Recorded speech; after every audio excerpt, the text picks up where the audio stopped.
Everybody, what's up? Anthony Rudolph here, and welcome back to Born to Create. So, my guest today, I met a while back. So, let me back up real quick. So, Born to Create. So, for those of you who don't know, Born to Create is a simple concept. Is if who or which one to be doesn't exist, you go out there and you create the life that you want. All right. So, getting back to my guest today, Mr. Kelly Curtis. So I met Kelly a year and a half ago at the Warrior Wealth event down here in California, and we met. We hit it off. So I had to get him on the podcast because we've had conversations and we've done some work through the past year and a half, and I'm totally impressed with this man. So I wanted to bring him on. So talk about his life, his career, how he creates the life that he wants. Welcome, Kelly, to the podcast. How are you, brother? I'm doing really well, bro. Thank you for having me. You're welcome. You're welcome. It's a pleasure. So let's just hop in and start from the beginning. So let's talk about really how you, first of all, what do you do, how you got into business, and why you decided to create the life that you want instead of having someone hand it to you. Okay. Man, my journey I went through a whole lot of detours, but right now, currently, I run a financial practice, KCFG, and what we do is basically investment advice for individuals as well as for businesses, specifically when it comes to their what we call highly compensated employees. So we basically put together what we call executive compensation plans, pensions, 401ks, that kind of thing, and insurance. And these days, I'm really more focus more on the insurance side. I'm not really taking on clients for investment management anymore. And I did that for a long time. I was formerly a broker with Merrill Lynch, and I've been, have my own practice for 10 years now. This will be the 10th year, and so it has seen a lot of changes and fluctuations as well. So the market, whether it be up or down, there's always opportunities. Yeah. And as a matter of fact, it's easier to gather assets in a down market than it is in a good market. Yeah. In a good market, people think they know what they're doing. That kind of reminds me when I first got into real estate. I got in like in 2004, 2003, top of the market. I thought I knew everything. I mean, anything I touched was gold, right? Right. I was the biggest, baddest investor on the planet. So that was the easy time. But once the market turned, that really show, who you are. But yeah, you can acquire, and most of the top investors purchase everything in that down market. Absolutely. 2010 to the 20, whatever. The 14, that's when all the real investors, purchase. Down markets create billionaires. Yeah. Like literally. Yeah. Speaking of billionaires, I was watching a podcast this morning with Ray Dalio. He's the big hedge fund guy. Oh yeah. Now, are you in that space as far as that type of investing, or were you as far as investing? What space are you in as far as investing? Ray Dalio runs a very, very successful hedge fund. Yeah. And although I may have assets allocated to a fund, but that's not, I don't run a fund. Gotcha. Okay. And so, I'm more, and Ray does a lot of institutional investing too. So a lot of his money is coming from either other funds, mutual funds, banks, things like that. Other wealthy individuals, but it's mostly on the institutional side, where I'm mostly on the retail side and some commercial, some institutional. But okay, awesome. So, and then the insurance. So, are you more like life insurance? Like what type of insurance do you offer? So I'm licensed for life insurance, but we use it in a variety of different ways, not just for creating an estate, because most people, when they think about life insurance, think about, okay, when you die, then my family gets X, which that's the primary function. But because of the way that life insurance is treated from a tax perspective, it's a very unique instrument that can be used in other ways. It can be used also to accumulate cash. Some people use it to create what's called their family bank. Others, like especially within executive compensation or buy-sell agreements and things like that, those plans have to be funded with some sort of financial instrument. Yeah. And that could be private equity, it could be anything, but the large majority of those are funded with some sort of life insurance policy because of how the tax treatment. Yeah, yeah. So how did you actually make your way into investing, into insurance? I mean, how did you get into the business that you're in now? It's weird because I was never, I didn't start out in finance. For me, my first introduction to finance was when I was working for Xerox, years ago. After I got laid off, I worked for Apple and got laid off, and then ended up at Xerox. And Xerox is at that time, this was early 90s, people know them as a copier company, printer company, but 80% of their money came from the finance unit. And so you learn finance at a very high level there. And they say, courses. As a matter of fact, I still have my first HP 12C calculator, financial calculator, wow, that I got in '94. When I started working there, I still use it. Yeah. And so, so I really got my feet wet in finance and structuring large transactions and things like that. I got all of that knowledge initially at Xerox, and then, while I was working there, I got my insurance license, and then I got my general securities license. I used to carry a Series 7, Series 66. Okay. Those securities licenses. So, but it started at Xerox. So you went all the way from sales and got your series license. I mean, that's amazing. And really talking about, Xerox was an actual brand, right? Because no matter what copy you had in your office, if you need to make a copy, you say, "Oh, I'm gonna go Xerox it," right? So right. It was actually a brand that they created. Mm-hmm. Now, I want to talk to you now really about two brands. So the first brand is Warrior, right? So mm-hmm. you went through that program. That's programmed by Garrett White, and everyone that I've talked to who went to that program totally mm-hmm. changed their life and really took their business and that stuff. Took them, well, not as business, but personally, right. Financially and business and that stuff. So talk to me about how that changed your life and what made you the man you are today. Okay, yeah, it's weird because the Warrior thing. I just read somebody I saw online. I think it was on Facebook, and I don't know if the person tagged me in it or not. Oh no, it was actually one of my posts, and someone had commented on the post and tagged someone else. Yeah, and said, "Oh, this is one of Garrett White's guys," which I thought was kind of interesting. But Warrior. Where I start, I mean, has benefited me in any number of ways. But like you said, I think it's more so on the personal level. But I think once you change, and that's the whole trick of business. So once you kind of get yourself right internally, the business kind of takes care of itself. As a matter of fact, everything else takes care of itself once you identify the issues within. Yeah. And so what Warrior does, and I can't say that it's something that you've never heard before. It's just packaged in a way that resonates with men at a certain frequency. Yeah. And so what it did for me, because I had already kind of gone through a spiritual transition and a mindset change, and I had changed some things about my outlook and life and everything else. But what Warrior provided at that time, and it was the tactical. Yeah.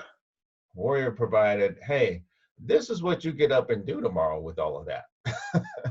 Here's what you do next week. Here's what you go and do next month. And it's really, like I said, it's very tactical.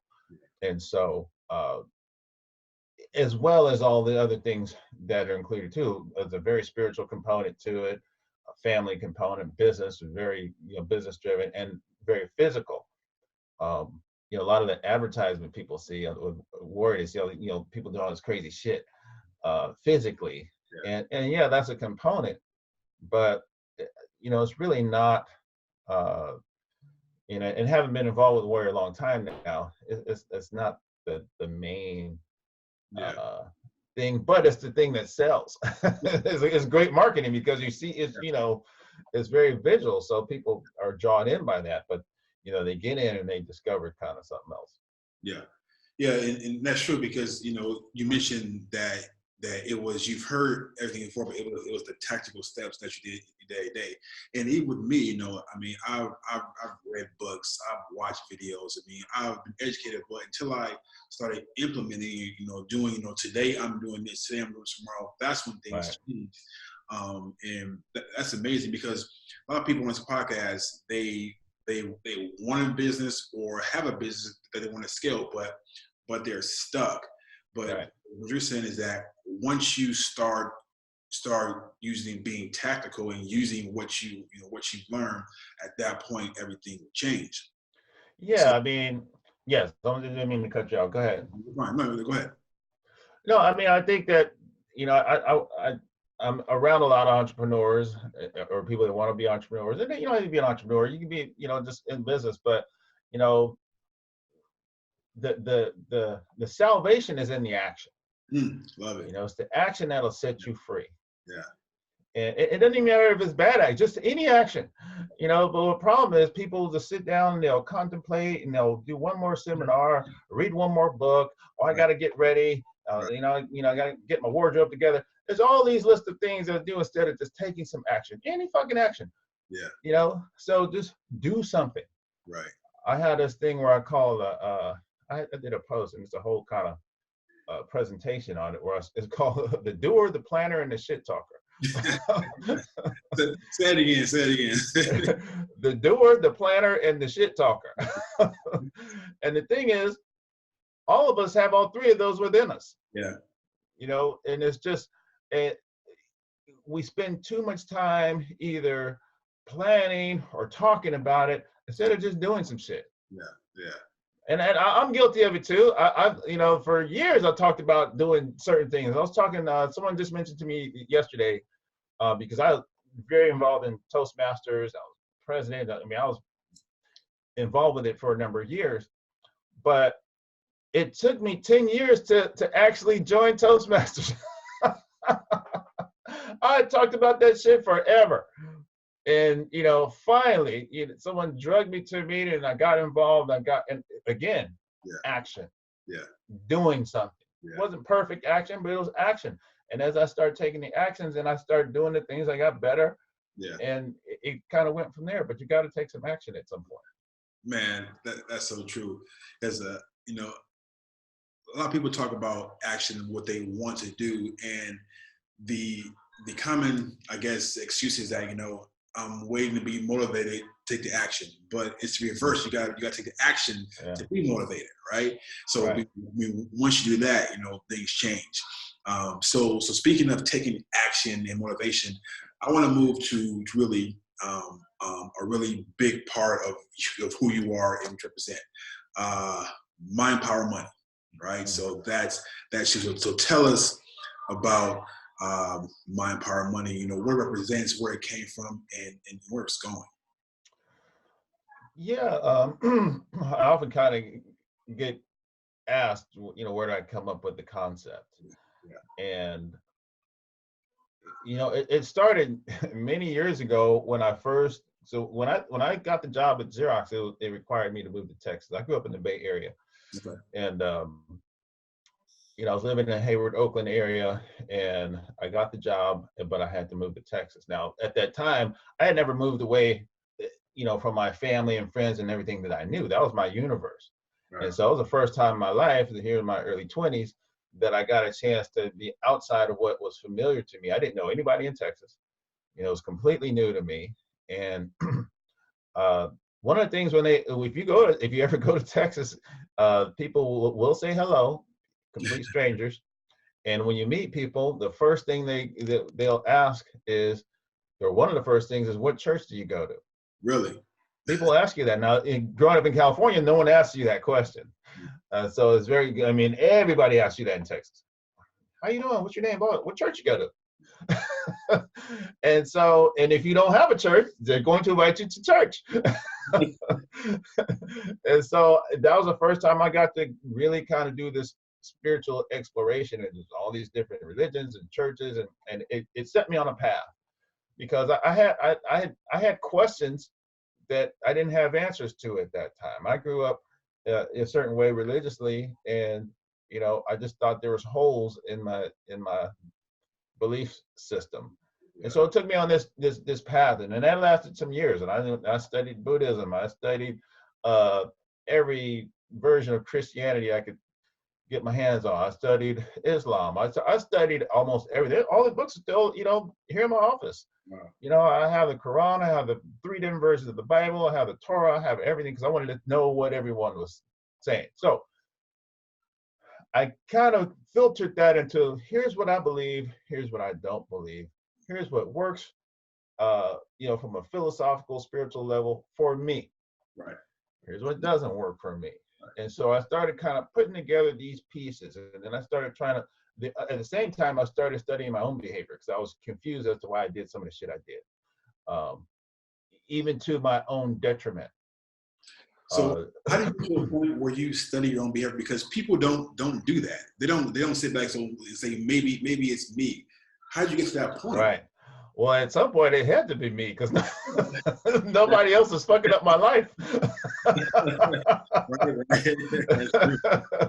I was making a series of bad decisions. Right. And so, but I didn't understand why. And I was like, wow, I got really self-reflective as far as why was I doing this thing? Why was I conditioned this way? And it tied into some of my religious beliefs and everything else.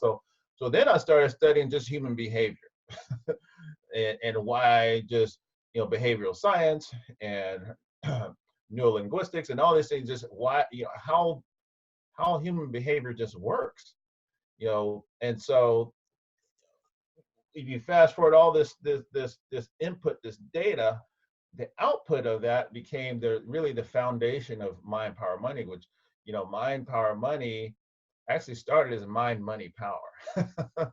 Believe it or not. That's a little people don't know that. It was Mind, Money. People who followed it early would see some Mind, Money, Power shit out there.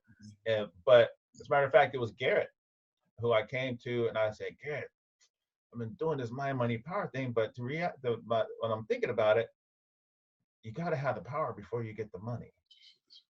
That's powerful.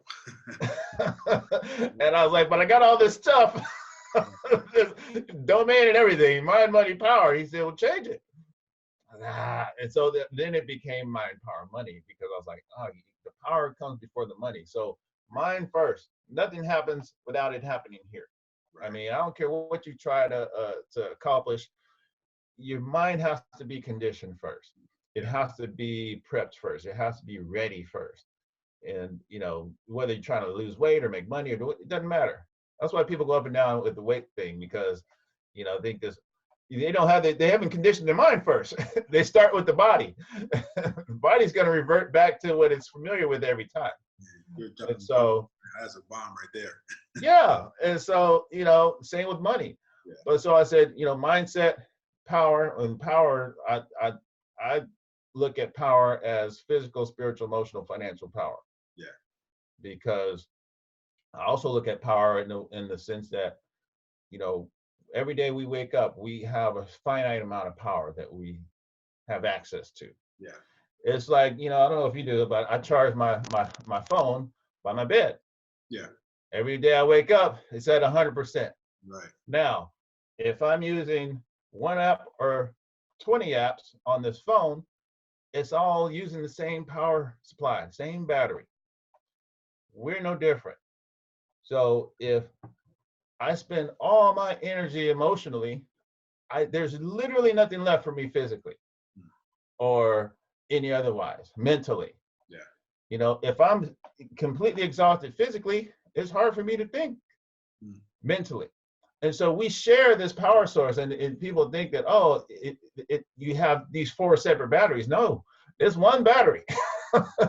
and it's shared. So with that, you have to be really careful, one, how you spend your energy or your power, and you have to be careful who you let get access to it, because people will drain you. Yeah. And that's not that they're being malicious, it's that, people will come to you with their problems, their issues, people will trigger you in certain ways, and you'll go off, and there you go. There's more power that you could have used for something useful. Yeah. So that's the power component. And the money of mind power money is really, I say money, but I mean value. Money is something of value, but it could be time. Time is actually more valuable than money. Yep. It could be experiences. It could be anything, but things of value. So mindset, power, control. You have to control that power, and then I say, get the money. Yeah. So that's kind of where that came from, and then all the other stuff that I teach and talk about and coach. That's kind of the foundation of it. Okay. So just really going back, because I want to make sure that listeners really understand, the mind power money. So you start with the actual mind. I mean, and a great example is you talked about how you have the person that goes up and down with their weight, right? They lose weight, they gain weight, they lose, they gain. Little Luther, big Luther, right? Yeah. Right? So, but it all starts here, and it's the same thing as if someone gets $100,000, right? They have that in their pocket. If the mind's not right, they lose that money and keep wondering why I get money, lose money, get money, lose money, because the mindset's not right. Mine ain't there. And that's powerful for everybody to understand. It's like you have to have your mind right, and then the power. I mean, that was the best example I've ever heard is that, the cell phone. How if you have one app open or 20, they're all drawn from the same power source. So whatever energy that you're giving or allowing to your life is drawn from your power source, right? That's what you're saying. Right? Yep. So absolutely. Yeah. So I mean, those two are like super powerful. So I just want everybody to get that and realize how, because even for me, that's like life changing, right? It's like, wow. I have one power source, right? And if I allow all this shit to come in and draw, I'm gonna have nothing left to take care of the important things, right? So say if your phone's on, like 100% when you leave the house, you forgot your charger, but you got 100 apps open. By the time you get to where you're gonna go, you're gonna be on 5%, and that phone call you're waiting for is, it won't happen. So that's important. That's important. Or take it a step further. By the time we spend all of our energy with, our bullshit through the day, by the time we pull up to the driveway at home, there's nothing to give to your family or your kids. Oh, wow. Right. they getting that little 5%. Right. And so, and that was, I say that and I recognize these patterns, because that was me for many years. Yeah. I thought that, hey, my job, and so here's how we think as men typically. My job is to go out there and make money. Everything else is kind of secondary. Right. If I come home and I'm tired, the kids want to do shit, or my wife want to do it, God damn it, I've been working all day. Right. And here it is. We think that we're supposed to get some sort of pat on the back for doing some shit that we're supposed to do. Yep, we do. That's like my kids want a reward for bringing home A's. You're supposed to bring home A's. That's nothing special. Right. That's your job. But we look at going to work the same way. Or, some of us, I went and I brought in money. Well, yeah, that's what you're supposed to do. I'm the same way. I go out to work and bring home money, and expecting some big, praise and aha. No, fool, that's your job. And I think if more men realize that, because even me, just recently, like the last 4 or 5 years, I realized that, right? I mean, because that's how I lived for a while, and I had to grab that concept, because I would tell my kids, "Well, Daddy, can I get $100 for an A? No, you're supposed to get A's. So no, I'm not going to reward you for it." So I had to do that for myself, and really had to realize that, because that changed the whole dynamic of your family, and makes you really more of a man when you realize I'm supposed to do this. Like this is not something that's extra, right? Well, it's just creating the proper expectations. Yeah. And you want to set, because you're also setting in the expectation or the blueprint for, you know, your household too. And there's certain things that just come with the territory. It just comes with being a man, or that just comes with being, you know, a child. And so we a lot of times get that kind of messed up in that, you know, we justify what I would call this over, you know, the time we spend at work and the effort that we put into our businesses, whether they're working or not. You know, we could get, because we'll work a business for years and they ain't making any money, but we still use that as the excuse as to why we're not there. And so at a certain point, you got to, well, why are we doing this if it's not getting a return? That's true. I mean, ROI is huge in business and in family. And you know, speaking of ROI and family, you know, I see a lot of your posts on Facebook, and I see that everything that you've learned, you've experienced, you know, a part of you that I see is legacy focused, right? You want to pass down what you've learned to your kids. I've seen you investing in importance to your kids and teaching them what you're doing. How, you know, because most men don't do that. You know, they don't give gifts to your kids, and you know, you give the discipline, you give the love, but you don't set them up to be men as far as business wise, financially wise. How are you doing, you know, for your kids? How are you getting them set up for their future? Yeah, that's a good question, because we talk a lot about legacy and transfer, and traditionally we focus on money and things that we're going to leave for our kids. And you know, being in financial services and doing a lot of estate plans, and you know, I'm very sensitive to that, because I work with a lot of people who I walk through that plan with them as far as from a financial standpoint. And statistically speaking, the money's only, no matter how much money you have, by the way, it might last 1 or 2 generations. Really? If you do it right. 80+%, almost 90% of the time, it's hard to get, you know, multi-generational wealth. Very, very difficult to pull off, because the children are gonna mess it up. They're gonna spend the money. And if they don't, the grandkids are going. By the time the 3rd generation comes, it's very rare is there any money left. Wow. But contrast that with a properly documented recipe, family recipe, will last 7 generations. And so knowledge is what really transcends.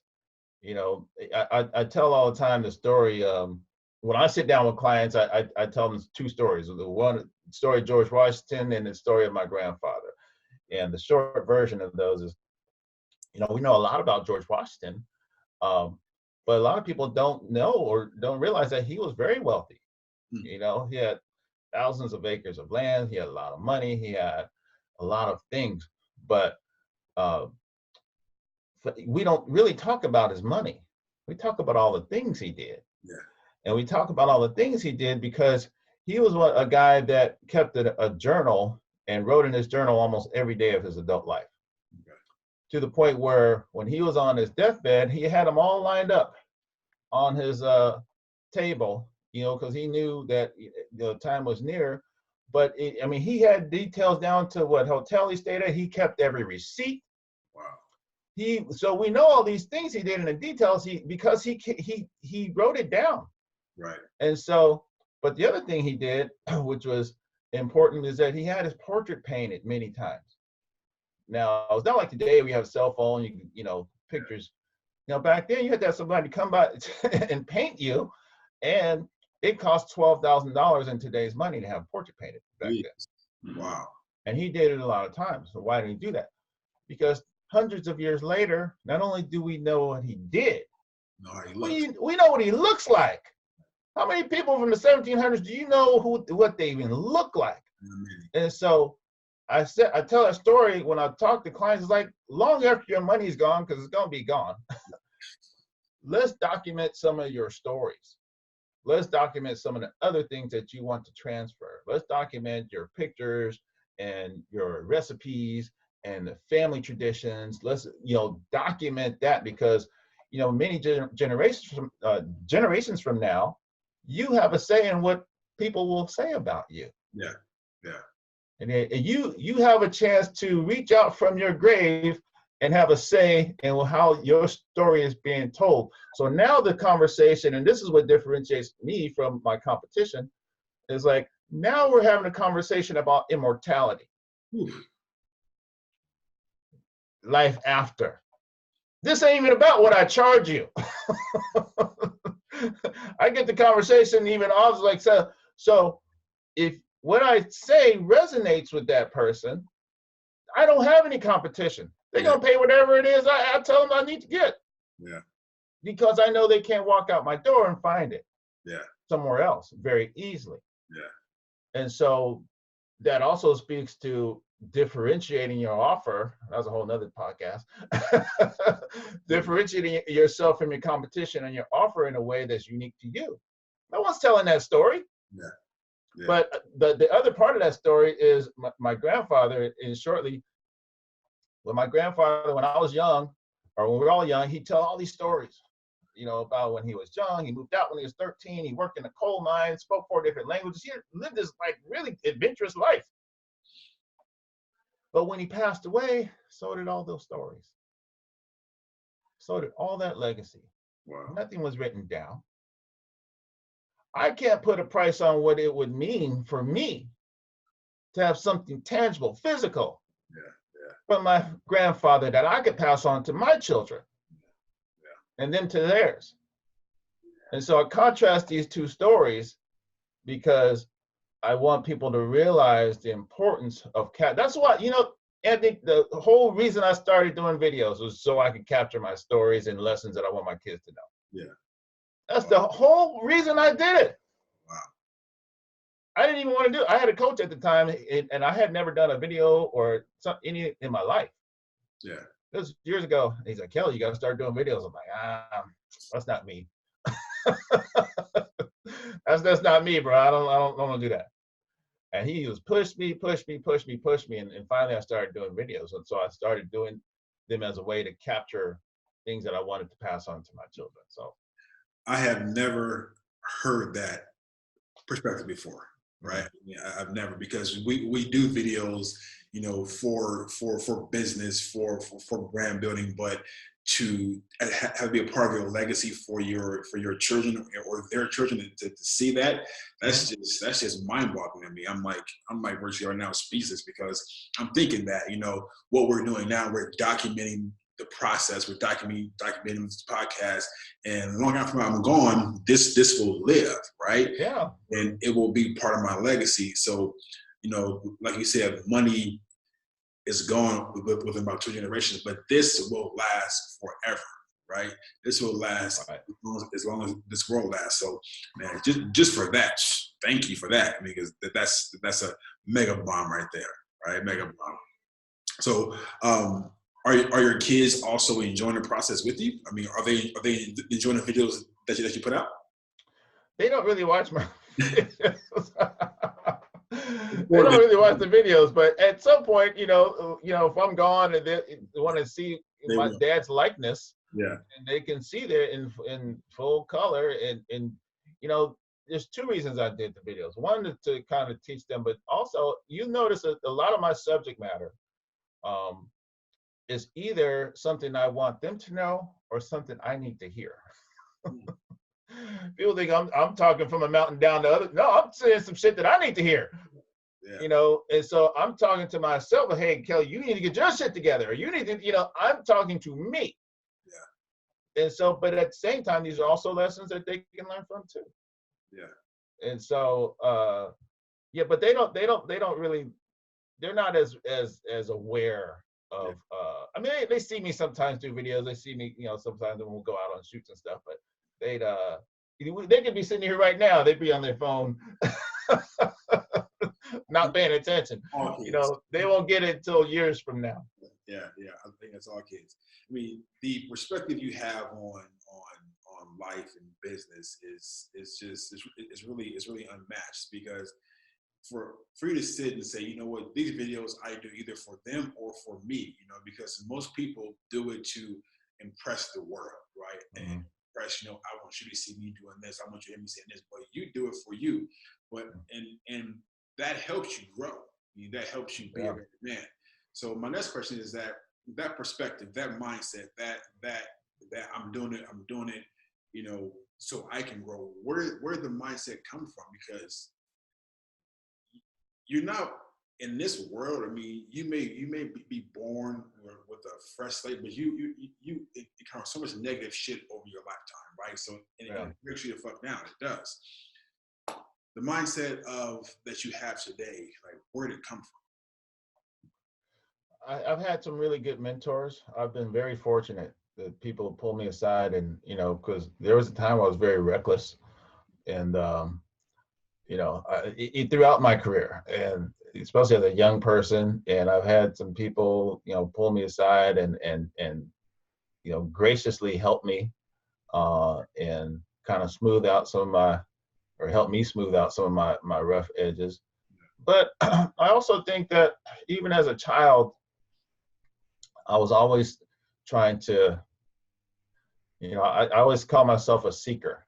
I always considered myself a seeker. But I remember even just being, you know, we grew up in Chicago, South Side Chicago. We moved to the Bay Area when I was around 9, 10 years old. And I remember vividly thinking that, hey, there's some things that we don't know. I'm not quite sure what it is, but I'm going to try to go figure it out.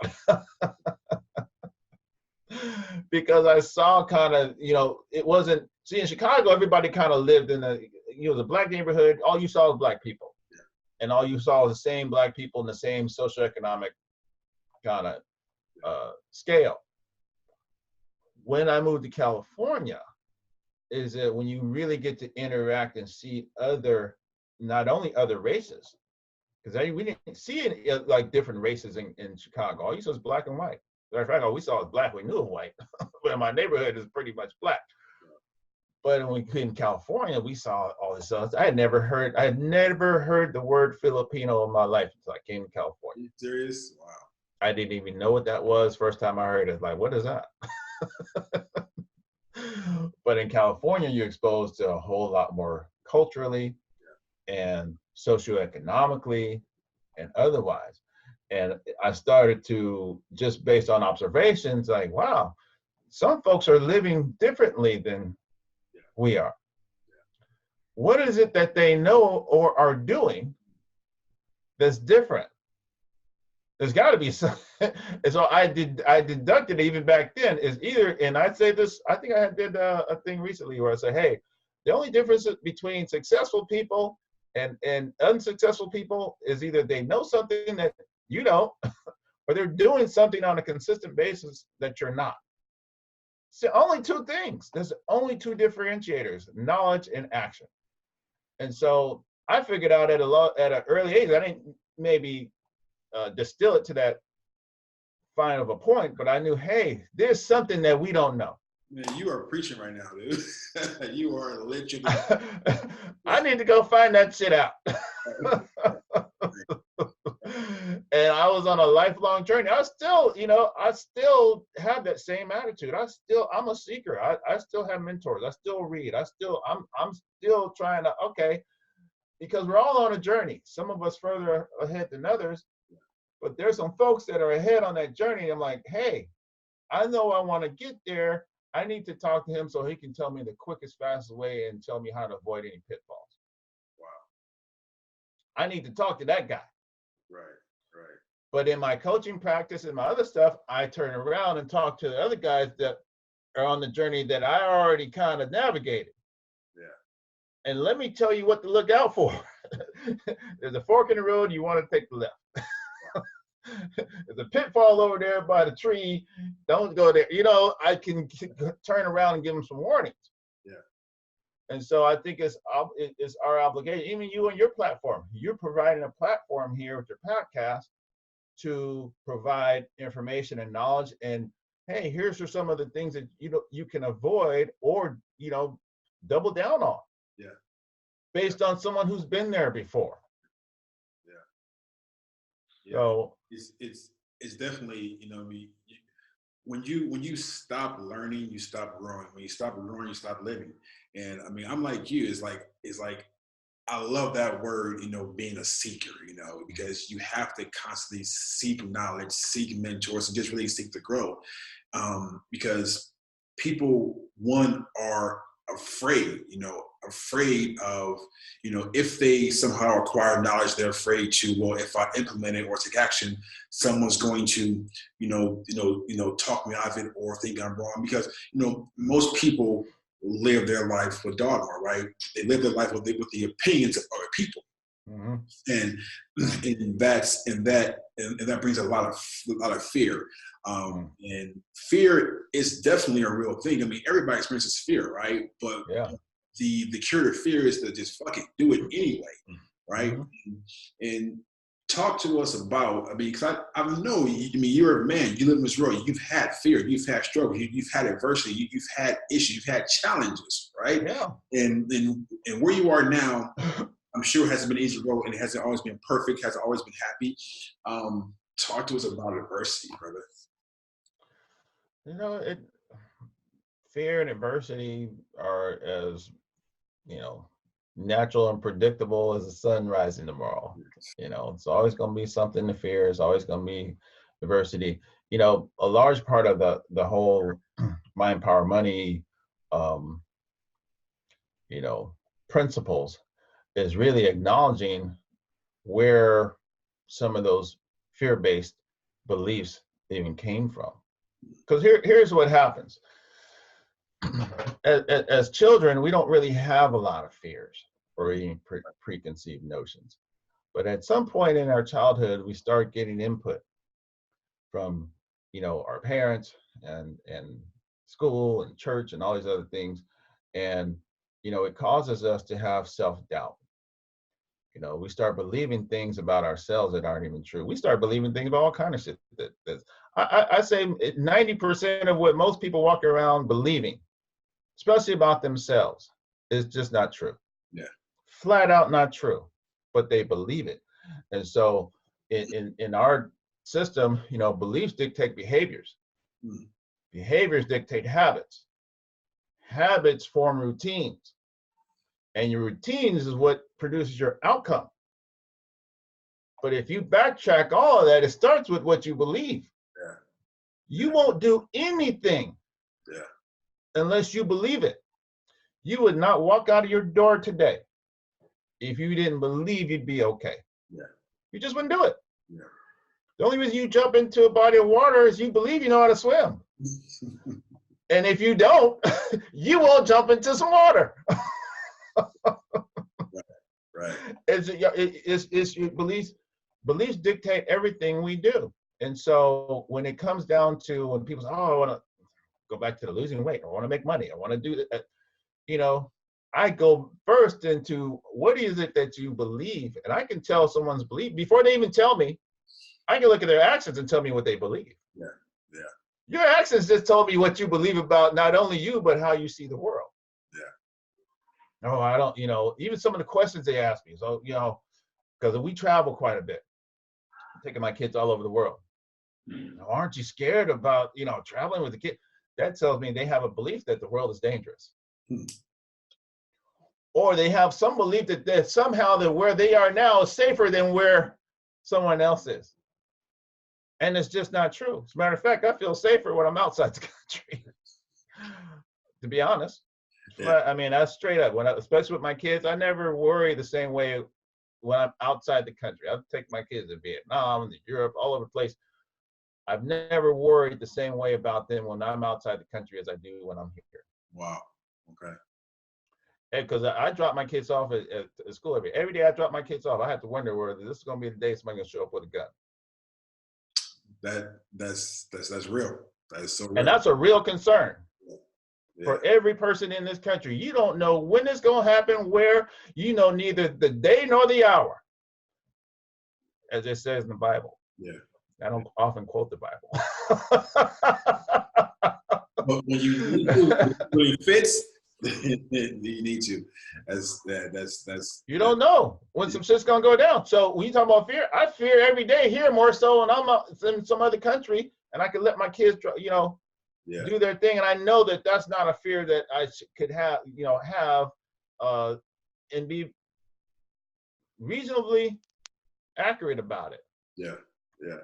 So basically, fear is about stories. So we as people, we tell ourselves these stories every single day, right?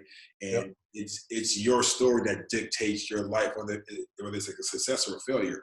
So. What you're saying is that if it's not going according to the way you want to, or you have so much fear, change the story. You got to change the story. But changing stories is hard. It's hard. It's hard work. And that's the thing that people, you know, they get, even if they buy into the idea of changing the stories, it's a lot of work to redo years and decades of conditioning.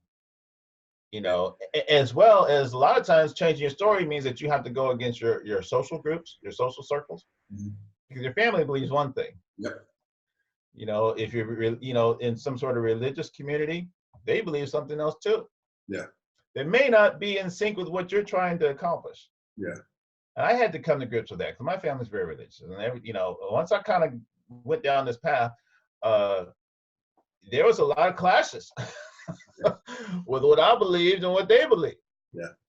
You know, they believe, well, hey, you know, you're not following, you know, the church or the scripture and this and that. And, you know, and for them, every consequence, they fear the consequence of death. Oh, you know, you're going to die, or your kids are going to die, or they're not going to go to heaven, or that, you know. And so we get into these conversations. I was like, I'm okay with that. Yeah.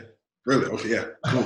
I said, I'm okay with that. You see, that dictates your behavior because you fear death.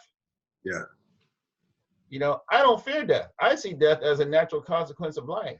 Yeah. Now, that's not to say that I want to die. Of course, yeah. But it's going to happen. It's going to happen anyway. You can't prevent it, right? Right. And so I'm not going to live my life based on some cloud over my head and no, I'm not that. And I'm not going to knock you if that's your choice. Yeah. Yeah. See, your truth and my truth can be different. Yeah. I don't have to make you wrong for me to be right. Yeah. Or vice versa. Yeah. And so, when I went and studied all these different religions, you know, one of the things that the outcomes of that, and I started studying all these, you know, different, and I did this for years. The outcome of that was, you know what? They're really not all that different. Truth be told, they're really not all that different. You know, I didn't even realize that Christianity, Judaism, and Muslims all pretty much believe the same stories of the Bible. Who knew? As much as they fight amongst each other, I thought they had completely different beliefs. They all have essentially the same beliefs. At the core of almost every religion, especially in popular religion, is like, hey, be a good person, don't be an asshole, don't steal from your neighbor. You know, these are you don't have to have anyone tell you that. Children, before they even know how to speak, operate in a sense of justice. You'll see a child that doesn't even know how to talk yet will see another kid and try to give them something if they feel bad. Yeah. Yep. Kids are naturally violent as well. Really? Well, if you see a kid on the playground, kids will hit another kid. That's just a natural instinct. Yeah. We groom it out of them. Oh, that's not nice. And to get along in a what we call civilized society, that's somewhat necessary. But your natural instinct, before you learn anything, is justice. It's justice. Hey, you did something to me. Kid's gonna automatically do that. Wow, that's true. You're right. That's true. Wow. At 2 years old, on a playground, at a sandbox, they're gonna do that shit. Same thing is, if they see another kid crying, the kid will naturally try to comfort that other kid. Yeah. Yeah. You don't have to tell them anything. You don't have to condition them. You don't have to train them to do that shit. It's just in them already. Wow, this is natural. That's amazing. I mean, and that's something else that to think about, because I mean, you think that it's not natural. We put all that stuff into it, but no, it's natural out of the womb. That's how you come out. That's amazing. You seem to have connected everything. You connected, the business, the family, the mental strength, the education, the legacy. Everything is connected, and it's rare someone lives life with everything connected. Always a missing piece. You've even connected a part how you had to constantly build your mind to be strong, build your mindset, build who you are. Also, you've connected the physical aspect. You're heavy into fitness, right? You take care of your body. And how have you, let's talk about that. I mean, how do you have the time, the strength, the energy to say, you know what, I'm taking care of my mental and my physical, taking care of both, because they're both equally important. Yeah. I mean, I think that, I have this thing that I say that everything you ever want to accomplish, you got to do it through this body. Everything. And that doesn't matter if you work out in a construction yard or if you type in something in on the computer, you still have to do it through this body. Yeah. So it's in our interest to make sure it's in top shape. Now, doesn't mean that you have to train to be an Olympian. Yeah. But it pays to eat well. It pays to move your body. And it's not as difficult as people may think. You just have to get in. If it's important, you do it. Yeah. Like today, I get up and, before anyone else has anything to do, I get up and I go train. Yeah.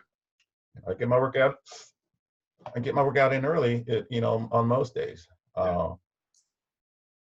But it's just, for me, I function better. And I know that for men, and I'm going to speak for a lot of men, a lot of men, how we interact and express ourselves, to the world is through our physicality. Here's one thing. I was speaking to a group of men about 3 weeks ago, maybe about a month ago. It was a room full of men. I was talking, and I was like, "Here's what men do when we're in a room full of other men. Typically, I said, if we walk into a room full of other men, and even if it's a few or a lot or whatever, first thing man's going to do is we're going to size each other up physically. Okay, I can take him. I'm not fucking with him.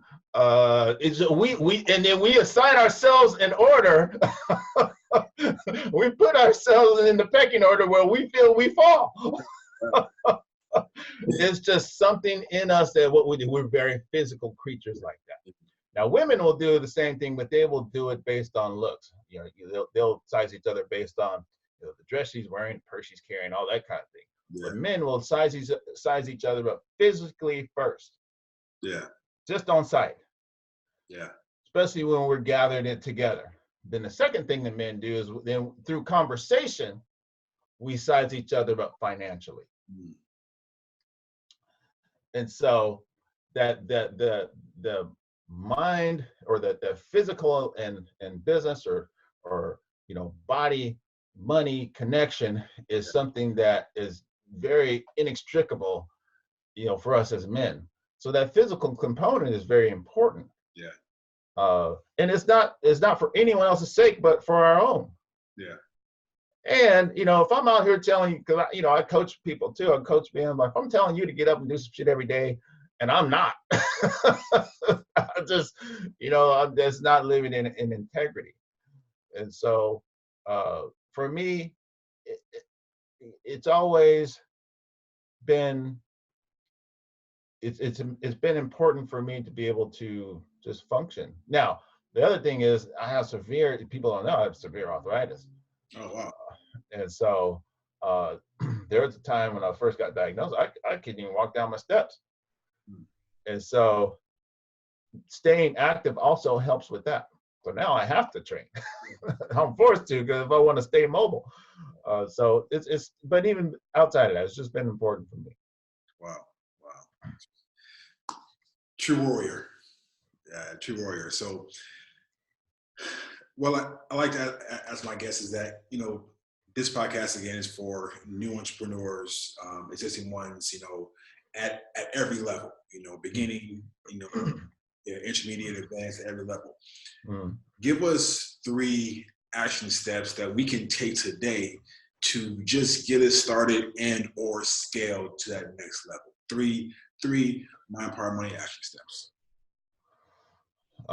It's for business or personally, or just life, business, personal life, just steps. Okay.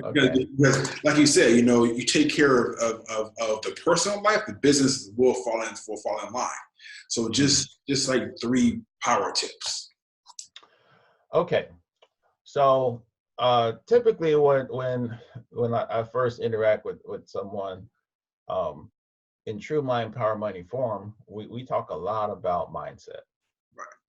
We talk a lot about beliefs.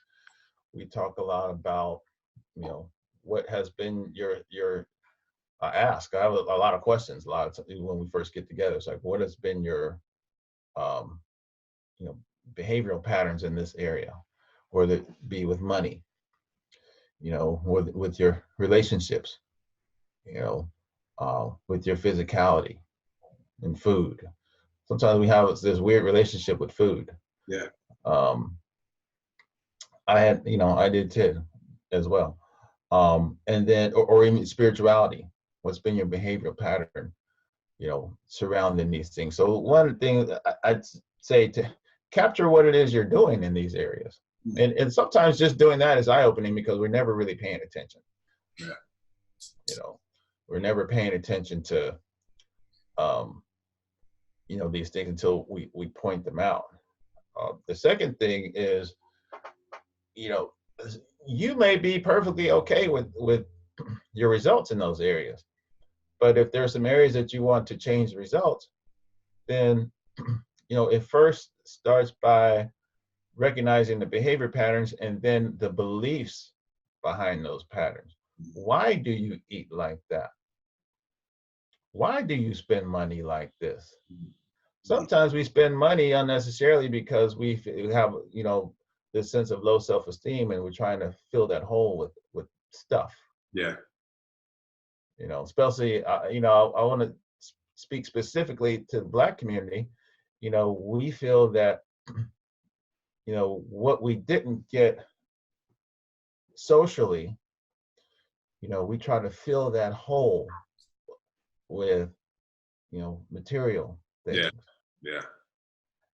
And then our value system follows that. See, values are different depending on where you go. Yeah.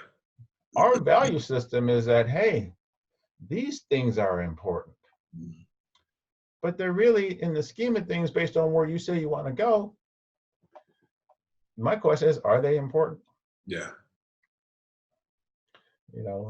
And so I'd say document what you're doing, ask why it is that you're doing it.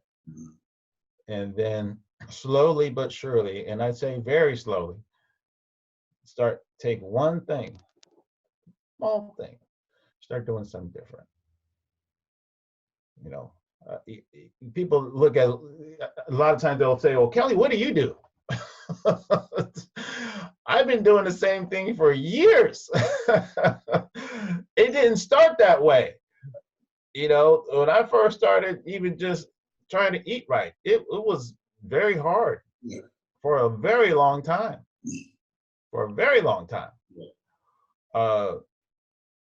It gets easier, but that took years for me. Now, you might be able to do it in a few weeks. No. But for me, some of these beliefs and patterns took years to change. Yeah. And so I say that to say, and you probably notice a lot of my posts say, hey, are you going to go back up and down? You can do the same shit you did last year. It's predictable. Most people are going to follow that same pattern because they're not making permanent lifestyle changes. Yeah. I'm not talking about some shit you're going to do and stop in June. I'm talking about what changes can you make for the rest of your life. Right.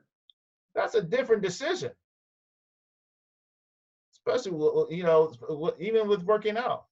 Are you really going to not eat carbs the rest of your life?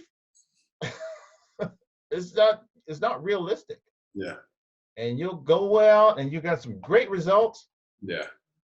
But eventually your body will reel you back in because your mind hasn't really shifted. Yep. Yeah. So, you know, write it down, analyze why, and then make small changes if you want it to be permanent. Yeah. If you're trying to fit into a dress in May, go for it. By whatever means necessary. But if you want to make sure you stay that way for the rest of your life, then you have to be very careful about the things that you commit. And that's the thing, it requires a commitment. No, I'm going to do this shit hell or high water. So in my coaching group, we have what we call our daily minimums. Okay. You know, the daily minimum. What's the daily minimum that you're going to do physically, with your business, with your family, with your spirituality? Minimum. So another thing, physically, you got a minimum allocate 200 calories a day. Really? Okay. 200 calories that you're going to burn. That's about 20 minutes on a stair machine or something. Yeah. Yeah. Minimum. Every day. Every fucking day. Now, are you going to miss some days? Sure. But then you jump back on. But your idea is that I'm going to do this every single day. I'm going to call so many people. Yeah. Some people are going to make these mini Facebook posts, however you market. But at the minimum. Now, can you do more? Sure. Yeah. But the minimum. But minimum. But that's how you change a life. By doing minimums, and then you can adjust those minimums as you get stronger. As your mind gets stronger, then your body will also, we call it increased capacity. Now your mind has increased capacity. Your body has increased capacity. You used to be able to struggle running that mile. Now you're knocking that mile out, and okay, now you can go 2. Right. I used to struggle making 5 phone calls a day. Now, shit, it's easy. Easy as shit. Now you can increase it to 10. And now your threshold is higher. It's freaking amazing. So that's amazing. So this is like I got pay attention, right? So pay attention to what you're doing. Restore your belief system, and do something different. And so, you know, those are 3 things that I actually got that stood out to me. And it's funny how, you know, we talk about the weight, we talk about money and how it fluctuates, and everybody wants the Babe Ruth home run. You know, I want to lose 100 pounds this month, right? So I'm doing everything I can, you know. But I was reading a book called The Compound Effect, right, by Darren. And it talks about how you do small things every single day that yield you big results, you know, in the future. And he was saying how he had one gentleman just eliminate 125 calories every single day. That's it. You do that compounds into you losing whatever 30, 40 pounds in the future, right? Yeah. And then the next thing is like with money, you know, people, even me, I'm like, well, where's all my fucking money going, right? It's like, you know, it's my system, but it's like, you know, write down every single cent that you spend every single day.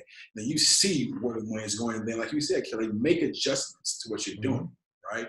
If whatever you can manage, you can fix. If you can manage it, you can fix it. But if you don't know, you know, if you're not documenting your calories, document your money, then you don't know where to fix it. Yeah, right? Write it down. Oh, and if I can leave you one last, probably the most valuable piece of advice I've ever gotten, and this actually came from a girl I was dating at the time.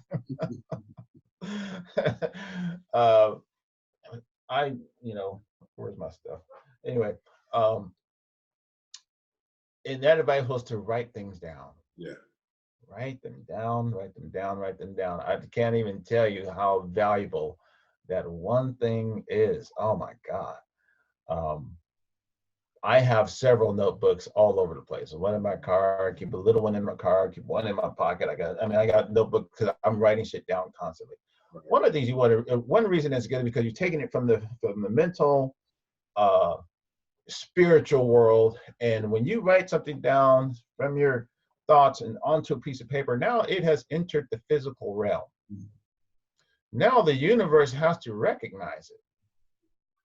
Now it's actually real. It's not some, abstract. You can see it. Someone else can see it. The universe can see it. And I'm telling you that it's been the biggest, probably game changer of all the things I've ever done. All the things I've learned, all, so-called knowledge that, we accumulate all these years. But that one thing, I swear to God, is worth all of that other stuff. Write it down. Yeah. Write it down. And no matter, write down your thoughts, write down your dreams, write down when you're angry, write down what pissed you off, just write shit down. Yeah, write shit down. Write it down. I love that. Write everything down. Everything. It doesn't have to be long, journal. Just write it, just keep notes. Write it down. Yeah. So everything you do is about documentation, right? Document everything. All right. So how do we find you? How do we find you, your content, social media? Tell us how we find you. You can find me on Instagram at Mr.K.Curtis. Okay. You can find me on Facebook at Mind Power Money, or Facebook.com/Mind Power Money. So yeah, those are the best two ways to access my content. I usually posting stuff on a daily basis. I do run a coaching group that we are accepting. We sold out of the last one. We're just opening up a new group. Actually, I just started this week. I just started pushing this week. So if the content resonates with you, and I only take 4, maybe 5. Oh, okay, nice. Okay. So because it's a capacity issue. You can only take in so many, and we're pretty selective about who's serious about doing this shit, because it's hard. It's not easy program, because they got me in it. I'll be riding my folks, but we don't have to be friends if I deliver results. If I deliver you results, they're like, fuck you, Kelly. Yeah, but you got more money in your pocket. Right? Exactly. Yeah, but you're looking better. But you do it. Your life is progressing in a way that it hadn't been, and you're more important now. Your mind is right, because long after I'm gone, you have tools that can help you the rest of your life. Yeah. So anything for us in closing? That's it, bro, man. I appreciate you giving me the platform. I always like chopping it up with you, man. And hopefully there was something in there that could help someone, because really that's what it's about. I think you kind of have the same mindset, is that, at the end of the day, we want to try to help people. And so if I can help with something I said, or something I, posted, or, because all it takes is that one thing to go, oh, now, okay, I get it. That's it. Yeah, man, this was a total blessing. Honestly, this podcast was for me, right? You spoke so much value just to me directly, and I appreciate every word, every single second you were here, brother. I appreciate that. And this one is going to be a fire on when it releases. This is going to be probably our top podcast. Oh, sweet. So yeah, it's a big. So again, thank you. Again, wanna respect your time. So, guys, so you've heard it from the man itself. You have to go out there, be consistent. Document your process. Everything you're doing, document it, and not just for you, but for your family, for your legacy. So that's it. Go out there and keep creating. Again, if what you want to be doesn't exist, you go out there and create it. We'll see you guys on the next episode of Born to Create. Have an amazing day. Talk to you soon. Bye. Thanks, man.